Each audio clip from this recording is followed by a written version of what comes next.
大家好，这里是冰心讲故事。老公出轨女学生，我连夜划分财产，但拒不离婚。她不知要大祸临头了。我发现老公出轨了，小三是我的学生，但我却不声不响，依旧扮演为他洗手做羹汤的糟糠之妻。小三给他做羊排，回家后我就给他吃西瓜；小三给他吃脑花，我就给他煲参鸡汤；小三给他做田螺，我就给他炖甲鱼。食物相克，水火不容。后来等到他吃得脱发掉牙，内脏腐烂，来找我求救时，我却笑了。亲爱的，谁让你嘴馋，偷吃两家的饭呢？在我和苏明哲婚姻的7年之痒，我发现他出轨了，对象竟然是我的学生。故事要从上个月说起，我任职的大学开设了一门营养师的选修课。作为学院里最有资历的教授，我成为这门课的主讲老师。学生中有一位大4的姑娘，名为江婉宁，年轻漂亮，冰雪聪明。大部分学生上课摸鱼的时代里，只有她认认真真的听课做笔记，我很喜欢她。不仅如此，江婉宁课后也经常追着我提问，嘴巴甜甜的叫我老师。舒月老师，我是和别人换才选上这堂课的，因为我男朋友嘴很挑剔，我选这门课就是为了他。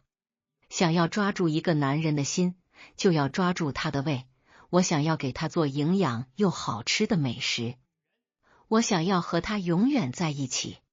所以老师，我一定会努力修这门课的。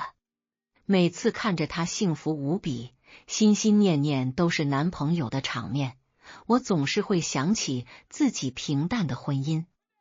我与老公苏明哲是相亲认识，然后按部就班的恋爱、结婚，但至今没有孩子。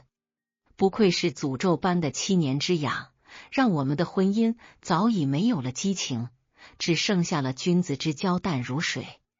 那一句话总结就是凑合过呗，还能离咋的？因此，每当我看到江婉宁和男朋友煲电话粥时，心里都有些说不清的羡慕。真好啊，年轻人的爱情如胶似漆，轰轰烈烈。因此，我时常分享一些营养食谱，教他怎么做菜会更加色香味俱全。江婉宁很是感激，她主动添加了我的微信，想要和我做朋友。我顺手点开她的朋友圈，秉持着一颗好奇心，想要看看被她这样喜欢的男朋友究竟是谁。下一秒却僵硬在了原地，不敢相信自己的眼睛。好奇心果然害死猫。我颤抖着点开江婉宁发布的最新的一条朋友圈，点开那张照片，就在几秒钟的 LINE 图里，和他酒店如胶似漆、热情拥吻的那个人，亲密的姿势，暧昧的笑容，熟悉的侧脸，不是旁人，正是我的老公苏明哲。他出轨了，而且出轨了我的学生。如果这是一场噩梦，我希望自己能够瞬间惊醒，但很遗憾，我感觉自己浑身都在颤抖。深呼吸一口气，我攥紧了手机，继续往下翻阅。江婉宁是个喜欢记录生活的女孩，在恋爱中更是10条有8条都是男朋友。因此，我轻而易举地看到了各种各样的她和我老公的恋爱日常。11月，他们去了长白山滑雪。江婉宁穿着粉粉嫩嫩的滑雪服，被我老公抱在怀里热吻。而那天他告诉我，他要去东北出长差，要1周才能回来。2月，他们去了大理洱海，2个人穿着情侣装，在小湖上泛舟，好不唯美惬意。而那天正是我的生日，他忘得一干二净，最后只发了个语音条敷衍我。江婉宁的朋友圈很多，更多的恋爱日常历历在目。她宛如一个沉浸在幸福中的小女孩，向全世界炫耀自己贴心的恋人。当她为他做一大桌子的菜肴时，会被苏明哲当心肝宝贝似的抱起来亲吻。当他切菜不小心弄伤了手，对方会心疼的含在嘴里，来土里的那声小笨蛋深情款款。那样温柔、多情、体贴的苏明哲，我竟然一次都没有见过，一次都没有。我逐条翻阅，只觉得心里疼得发慌，最后苦笑着关上了手机。和苏明哲结婚7年，虽说早已没了激情，但我也努力成为一个贤惠的妻子。即便身为高知人士，每日也心疼他工作辛苦，洗手做羹汤。可真是可笑。我低头看了看自己粗糙的手指，遍布着被菜刀切伤的旧疤，被热油喷溅的痕迹。是我的菜做的不好吃吗？不，我摇了摇头。不对的，不是菜，而是我这个人。色衰而爱弛，我早就在苏明哲心里成了一个可有可无的糟糠之妻。我长叹一口气，心头又酸又胀。我想，他可能是快要碎掉了吧。今天他回来的很晚，一回家就看到我摸黑坐在沙发上。老婆，我今天虑所有应酬，手机没电，才没和你说。苏明哲看我直愣愣坐在那，吓了一跳，而流利的说辞却仿佛早就编好。到底是真的工作，还是又去和江婉宁开房了？看着他清俊的身影，我扯出一抹苦笑，假意没闻到那股清新的洗发水味。相伴多年的丈夫出轨背叛，比起愤怒和惶恐，我竟然只觉得可悲。苏明哲若寻到新欢，大可以与我谈离婚，凭借他律师的身份，简直轻而易举。明明两人可以体面的收场，却唱这一出瞒天过海，真龌龊，真恶心。如果不是江婉宁报了我的选修课，如果不是我加了他的微信，恐怕我就要一辈子被蒙在鼓里。我死死瞪着他的背影，眼睛红得恨不得滴出血来。为什么？为什么要骗我？要把我当傻子耍？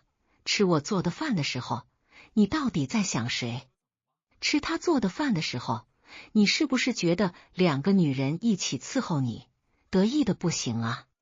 似乎是察觉到我的目光，苏明哲转过身，温和的看着我。怎么了，舒月？你是不是不舒服？看着他虚伪的样子，我恨不得马上变成一只老虎，来撕碎他虚伪的假面。但我知道自己要冷静，真要撕破脸打离婚的话，他是金牌律师，我一定会吃亏。我要做的是让他光着屁股滚蛋，一辈子都抬不起头来。于是我放柔了目光，装出一副惊魂未定的模样。没有啦，就是刚才做了噩梦，我梦见你出轨了，不要我了。听到出轨2个字，苏明哲身子一僵，轻笑着安抚我。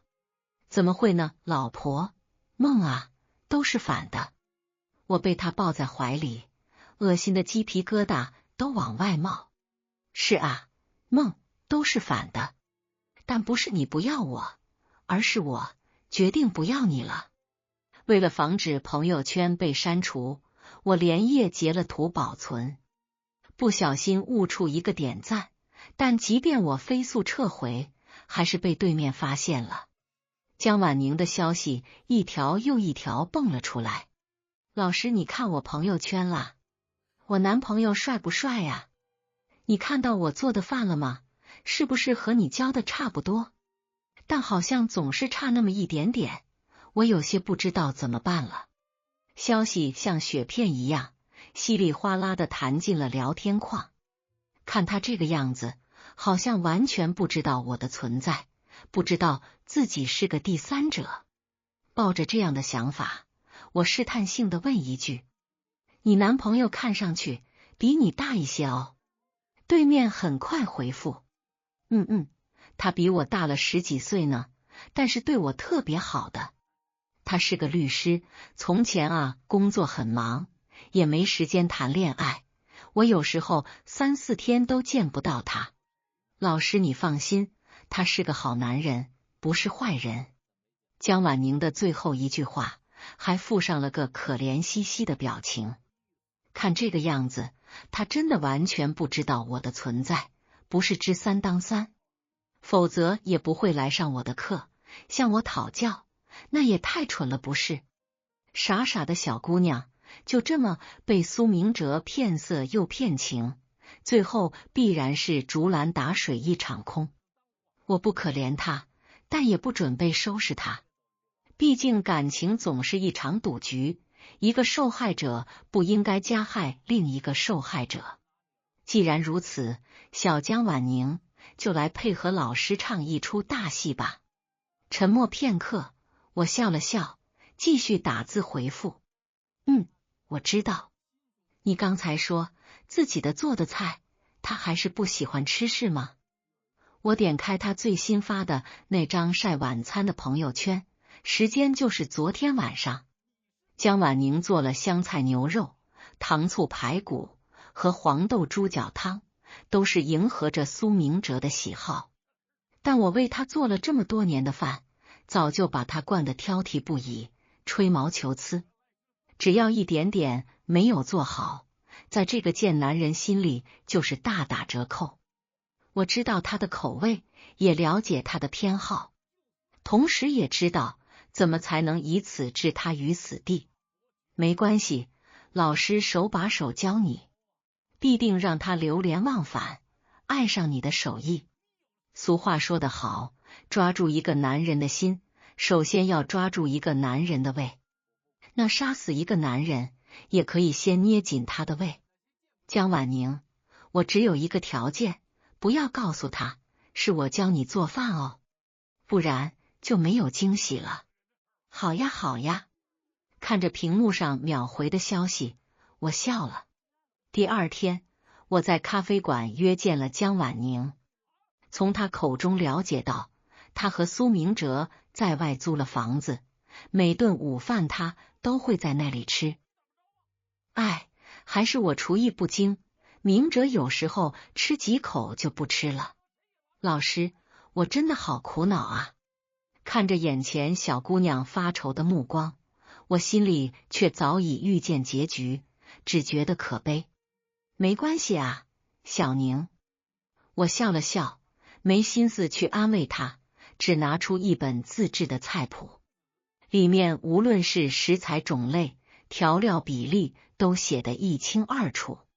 这是老师多年来亲手设计的菜谱，谁吃了都说好。我现在把它送给你怎么样？江婉宁惊喜地接过菜谱，兴致盎然地翻阅着。我默然看着她兴奋的模样，心里复仇的火焰四处乱跳。她哪里又知道，这是我连夜准备的杀人菜谱。五行之间相生相克，食物之间亦有相克之道。古今中外，不知多少人死在这里。那本菜谱表面上没有问题，甚至还营养均衡，但这只是上策。我让江婉宁按照菜谱上的日期做饭，只有这样就能完全掌握苏明哲的饮食。戏台子搭好了，等到他晚上回家吃饭，才到了我的主场。自那天开始，我便与江婉宁每日保持着电话联系，按照我的菜谱教她做饭。在我的指导之下，她的厨艺突飞猛进，因此我经常能透过电话，总能隐隐约约听见苏明哲的声音。自然，他都是骗我去和当事人应酬去了。嘿嘿，老师，多亏了你。我男朋友最近总是夸我做饭好吃，他每次都吃得特别香，我们现在特别恩爱呀。电话另一端，我笑了笑，眼中晦暗。是吗？那你可要让他吃饱了还兜着走。哈哈哈，老师你真会开玩笑。我才没有开玩笑。江婉宁为他做了枸杞羊排，回家后我就给炖一锅西瓜莲子羹，这会伤他的元气，整日精神萎靡。不过一周，法院里一向胜率颇高的苏明哲，就连输了2个案子，被上司骂得狗血淋头。江婉宁给他吃炭烤脑花，我就给他煲白餐乌鸡汤。这2样东西放在一起，会损伤他的肾气，腰酸背痛，房事不利。果不其然，那段日子他整天唉声叹气，脸色蜡黄。老师，你有没有治疗早泄的药膳呀？我男朋友最近有一点那个。江婉宁也不好意思的来找我，我微微一笑，在屏幕里打出几个字：吃什么补什么。你翻开下一页就是答案。于是江婉宁又给他做起了火爆羊腰、辣炒牛鞭。我不动声色，当天晚上我就给他做茯苓老鸭汤。怎么说呢？两者搭配和伟哥的效果没啥区别，让他自以为自己很行，其实早就被榨干了。晚上他没精打采的回家吃饭，我看着苏明哲臊眉搭眼的模样，内心冷笑，表面还是贤惠非常。老公呀，是不是最近办案子太累了？我贴心的从背后抱住他，然后端上一碗樱桃羹汤。这是我特意为你熬的，喝了能舒服一些。老婆对我真好。过几天有个特别重要的案子开庭，我先休息了。苏明哲虚弱的叹了口气，拿起碗一口气喝了，便累得不行，回房睡了。特别重要的案子，我想起来是有个高官出轨被原配告了，他帮忙打官司来着。无论哪一方，都是得罪不起的人啊。我则拿出手机给江婉宁发了短信，明天按照这个新菜谱给他做红烧鳝鱼补身子。好，我明天就给他做，正好明哲快要开庭了，应该吃点好的。看着对方已读的状态，我笑了笑。樱桃配鳝鱼，什么功效？你们就瞧好吧。开庭那天，我乔装打扮坐在了旁听席的最后。一进门就看见江婉宁坐在了第一排，满脸崇拜地看着法庭上发言的苏明哲。站在律师席上的他，西装革履，不说话时温和冷峻。当初就是凭借这样一副斯文的皮囊，将我迷惑住了，误以为是可以托付终身的人。想来也是凭着相同的招数，惹得这个未经人事的小姑娘的崇拜了吧。我冷眼瞧着江婉宁一副小女人的模样，心想你趁现在赶紧笑吧，待会儿你就会亲眼目睹她此生最糗的模样了。这场案子是本市政府的一位高官偷情了自己的秘书，高官的原配也是有权有势的，一怒之下将他告上了法庭。原配夫人的律师正是政法圈里在离婚诉讼号称战无不胜的苏明哲。可以说这场官司打好了，上头必然有人提拔，可若是出了一点点岔子，那可就有好戏看了。不过说来也真是讽刺，出轨男对打出轨男，真是狗咬狗一嘴毛。我抱着肩膀看着法庭上的苏明哲侃侃而谈，只见他的脸色从镇定自若，很快就变得脸色苍白，冒着虚汗，仿佛竭力忍耐着什么。平日里振振有词的辩论环节，此刻也丢此失彼，词不达意。被对方的辩护律师抓住了好几个错漏，原本站立的局势变成一边倒，场面一度十分尴尬。我知道是因为那2样东西，在他胃里起反应了。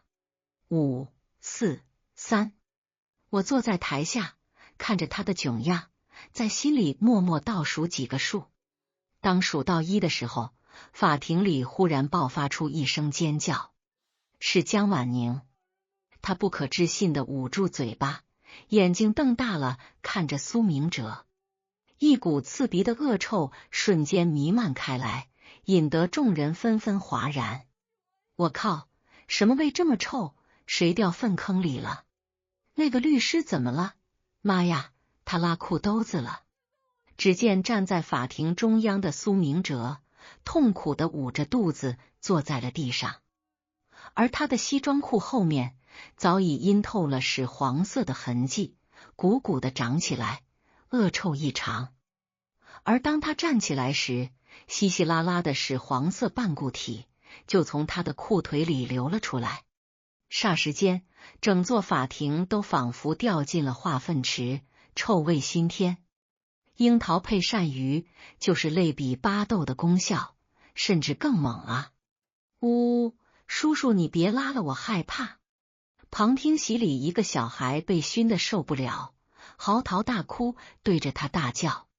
周围顿时响起一大片哄笑声，唯独原告席的高官夫人铁青着脸。哎呦，看他穿得像个正经人，果然是人老屁股松啊！啧，丢死人了！我要是他，我马上就去死。著名律师当庭爆缸，这新闻必须上头版头条啊！苏明哲此生最要面子，脸皮比纸还要薄，此时此刻恨不得自己消失在世界上，于是也根本不顾自己身在法庭，捂着脸就往门外奔去。这一跑不要紧，且不说那屎汤顺着淌了一路，许是他动作太大，裤子也不小心掉了下来。忘记说了，裤子是我昨晚趁他睡着改带的。本质上我也是关心他嘛，怕他屎急脱不下裤子。我真是个贴心贤惠的好老婆啊！至此，苏明哲在政法圈一战成名。不对，似乎用一窜成名更贴切一些。几乎所有人都知道，平日里看着高不可攀的苏大律师，其实是个喷射战士。正所谓好事不出门，坏事传千里。不知是哪里来的好事之徒，把当天法庭的监控录像发在网上。一时间，几乎所有的短视频、新闻头条、微信公众号都报道了这个糗事。他现在连去路边买瓶矿泉水都会被人认出来，你不就是那个满屋子喷射的男的？而且听说那次开庭之后，高官夫人被自己的前夫和情妇嘲笑了一番，说他打官司也不请个正常律师，偏要图便宜请了个胆小怕事的。这不，刚上了法庭，屎都被吓了出来。高官夫人怒意滔天，甚至以为他是前夫故意收买的叛徒。次日便换了律师，并给了苏明哲就职的事务所一个叫警告。事务所里都是所谓的人精，惯会见风使舵，当即就开除了苏明哲。同时这也意味着他即将被这个城市的政法圈集体封杀。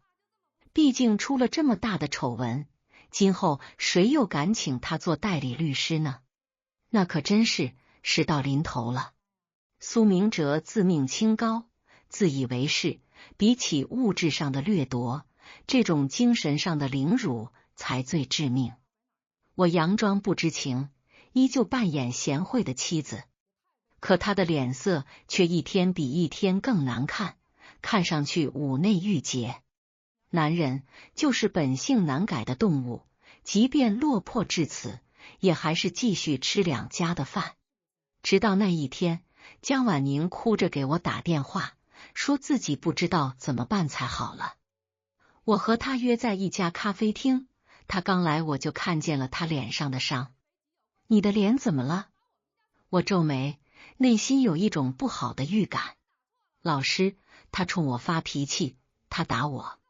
他说就是我乱做饭给他吃，所以开庭的时候才让他丢人现眼，现在连工作都丢了。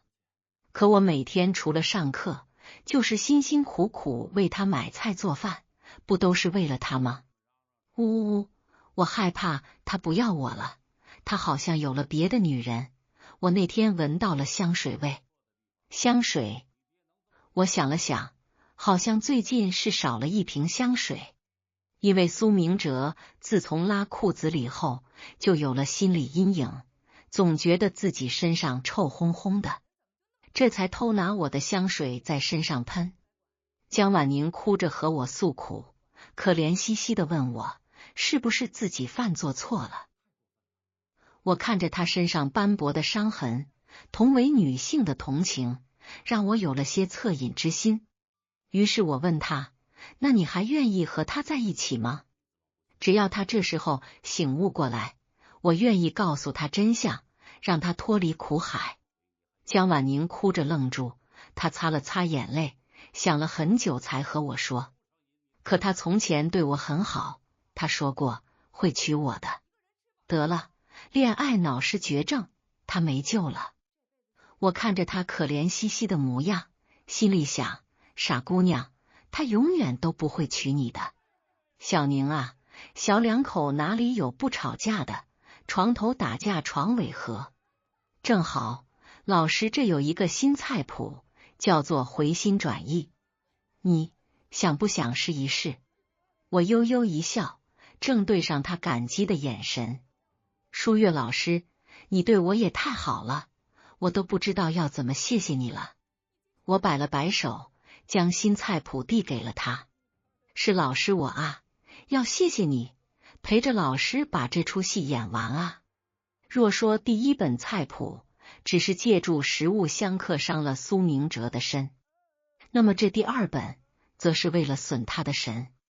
自从出了那等丑闻后，苏明哲的精神状态岌岌可危。即便在家里他不曾对我大呼小喝，但在江婉宁那里就开始欺软怕硬，直到我让他开始按照新菜谱做菜。江婉宁做了椒瓜鲫鱼汤，原本是平心静气的药膳，可晚上我就做一盘爆炒肥肠，让他顺下的气堵淤在身体里，排不出去。江婉宁做了西洋参蛤蜊粥，也是有证可查的药膳，但配上我精心调制的西芹榨汁，便会让他心慌意乱，疑神疑鬼。江婉宁给他做了辣炒田螺，紧接着我就炖了一锅香喷喷的甲鱼汤。如此让他吃得舒心后，又瞬间紧绷，至此夜不能寐，神情恍惚。正好，也因此他没有力气打江婉宁了。眼看着他一天天的消瘦，最后竟然到了形容枯槁的程度。晚餐时，我很忧心的看着他，替他盛了一碗甲鱼汤。明哲，你最近的脸色看起来很不好，要不要去医院看看呢？我故意这么说，知道他早就没有脸出门，尤其是人多的地方。苏明哲虚弱的摇了摇头，接过那碗汤。老婆，谢谢你，你是这么多天以来唯一一个没有嘲笑我，没有指责我，没有弃我于不顾的人。看着他虚伪的模样，我只觉得喉咙里反胃想吐。是吗？可你确实第一个背叛我，第一个哄骗我，第一个把我当傻子耍的人。可看着他的模样，我还是温柔的笑了，舀起一勺汤喂他。你是我老公啊，我唯一的老公，从前是，以后也永远不会变。老公，你还记得结婚的时候是怎么承诺我的吗？我看着苏明哲，满脑袋都是他背着我和江婉宁厮混的模样。他怔了一怔，随后慢吞吞的回答：愿得一人心，白首不分离。我苏明哲这辈子只爱舒月一个人，天地可见，至死不渝。即便消瘦，但他的眼睛还是那样深情明亮。可如果我没有发现他的出轨，是不是就要被骗一次又一次，被瞒一次又一次？我垂下眼睛，又喂了他一口甲鱼汤。还好你记得，不然我就要忘了。田螺配甲鱼，只要吃上2顿，你的内脏会像火烧一样。至死不渝，好一个至死不渝！求生不得，求死不能。老公，多喝一点呀。接到医院的电话时，已经是后天。您好，是苏明哲的爱人吗？市中心医院的护士给我来电，说我的丈夫苏明哲在路边昏倒，情况不太好。挂断电话后，我平静地收拾出一个房间，随后不紧不慢地赶到了病房。听刚才的护士边走边说，苏明哲是突然在路边昏迷的，被路人送了过来。好像是路人说了什么刺激他的话，病人急火攻心，才晕厥了。我们检查了一下，发现病人身体的内脏都已经受损，却查不出具体的缘由。还有，您是苏太太本人吗？因为病人有2部手机，但通讯录里老婆的备注是2个不同的号码，一位是您，另一位则是……说到这里时，我也终于走到了病房门口。江婉宁哭哭啼啼地坐在病床边，苏明哲刚刚醒过来，他拉着他的手，满眼心疼。另一位就是这位女士了。听到护士的声音，2个人齐齐转过头来，异口同声地说道：“老师老婆。”空气在瞬间陷入死寂。我看着脸色煞白的2个人，竟是扑哧一声笑了。老婆，你怎么来了？我没事儿。苏明哲战战兢兢地抽出来手，还没想出解释的话，就一把将江婉宁猛地推开。随后这个不争气的狗东西竟然自己吓晕了过去。什么老婆？你说什么啊？江婉宁这个小姑娘明显是蒙住了，她看看我，又看了看苏明哲，突然像是意识到什么似的，脸色在瞬间变如土色。老师，你是他的。看着他话都说不全的样子，我将他拉到楼梯间，点燃一根烟，恶趣味的笑了笑。对，我就是他的爱人，他的原配，他7年前的法定妻子。说着，我掏出2张鲜红的结婚证，啪的一声甩在江婉宁脸上。江婉宁小朋友，做了这么久的小三，做了这么久的第三者，感觉怎么样？他呆呆地看着我，木然地捡起那2张红本，翻来覆去的看了好久。时间仿佛在瞬间凝滞了，是过了好久，我才听到了他的哭声，那么绝望，那么无助，那么的不可言说。不会的，不会的，明哲不会骗我的。看着他纤细瘦弱的身体，此刻缩在地上不住的颤抖，我蹲下来拍了拍他的肩膀。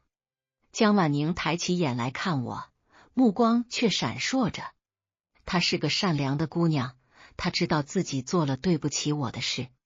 对不起舒月老师，我真的不知道，我真的不知道。我是好人家出来的姑娘，我妈从小就告诉我要自重自爱，如果我知道他是个有家室的男人，我是绝对不会和他在一起的。是他说自己常年工作繁忙，没有恋爱可谈，但很喜欢我。我看他那么温文尔雅，又是律师这样的行业，才轻信了他，我自己也吃亏了。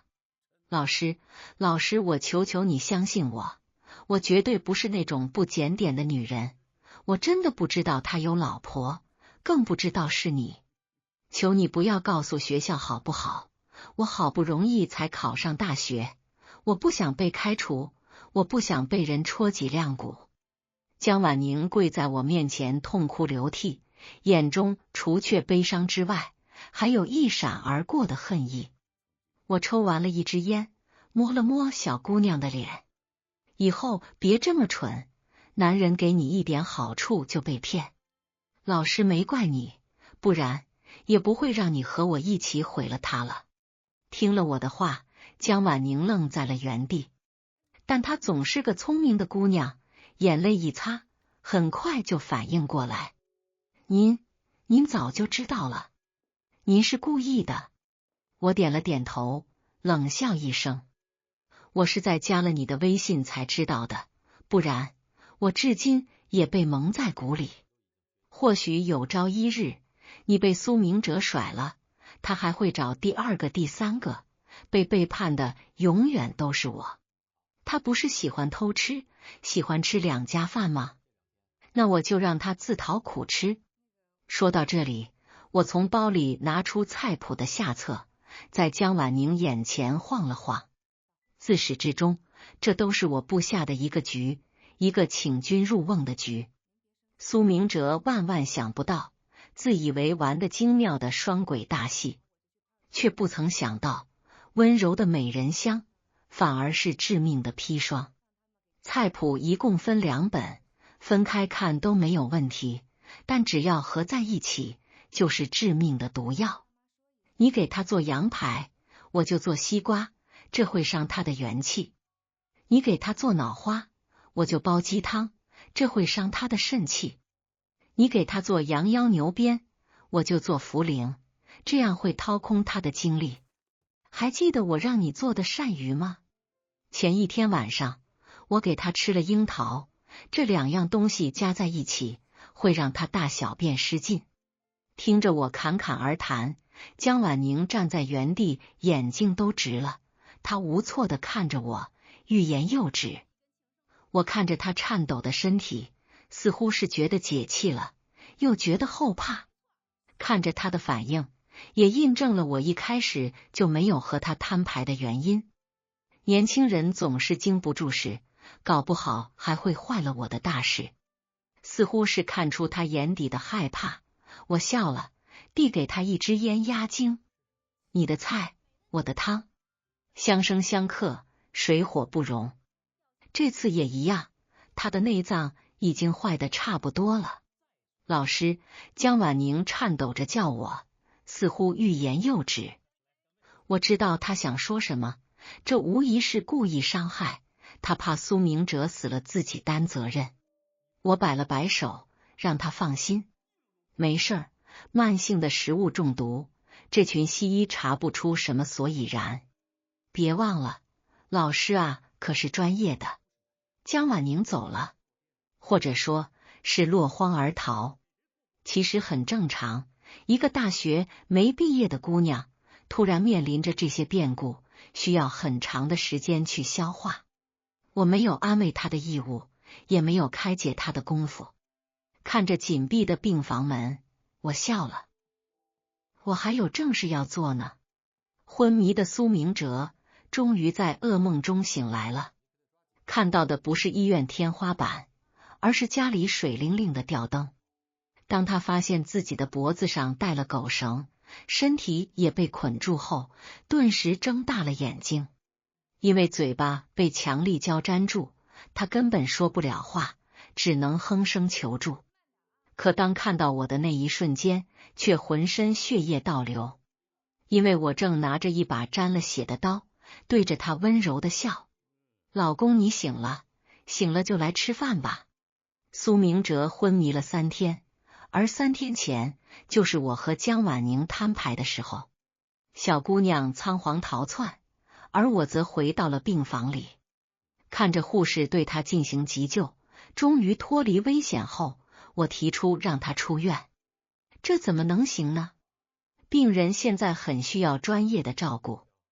我镇静自若，从包里拿出我的高级理疗师、高级营养师以及医科大学的教授资格。我就是专业人士，而且我丈夫不喜欢医院的环境。出院吧，我会给他最好的照顾。就这样，凭借着无可挑剔的专业身份，我将苏明哲带回了家，带回我为他精心准备的人间地狱。看着他此刻惊恐的眼神，应该早就知道东窗事发，我不会放过他。老公，你生病了，已经生活不能自理了。你看。我举起一面镜子，照在他面前，随后听到一声惊恐的闷哼。这些日子沉积在他体内的毒素，早就蔓延到身体的各个脏器。现在的他，头发全都掉光了，牙齿也松落了，至于内脏，更是穷奴之末。不要怪我给你粘上了嘴巴，你的牙齿都没了，要嘴巴也没用了，索性给你粘上了。看着他怨毒恐惧的目光，我扑哧一声笑了。对，我早就知道了，你这个两面三刀的贱男人。你难道就不怀疑，为什么他做饭突然无师自通，变得那么好吃了？这一切都是我的局，当然是你自己踏进来的。当众拉裤子的感觉怎样？被全行业封杀的感觉爽不爽？有你背叛我的时候，把我当傻子骗的时候爽吗？我用刀划过他的脸颊，感受着他的战栗。多年的夫妻，我看出他眼泪中的求饶和害怕，但这让我更为畅快。救你不可能，放过你更不可能。当着他的面，我将他的手机扔进了水缸。对外，我早就宣称他为了不被人指指点点，自己去了国外居住。不然他的人缘也都因为高官夫人的封杀，也一夜之间化为乌有了。看着他绝望的模样，我眉开眼笑，将过期的猪饲料榨成泥，用鼻饲管导进了他的胃里。猪狗不如的人生，就是要让他求生不得，求死不能。亲爱的，谁让你嘴馋，偷吃两家的饭呢？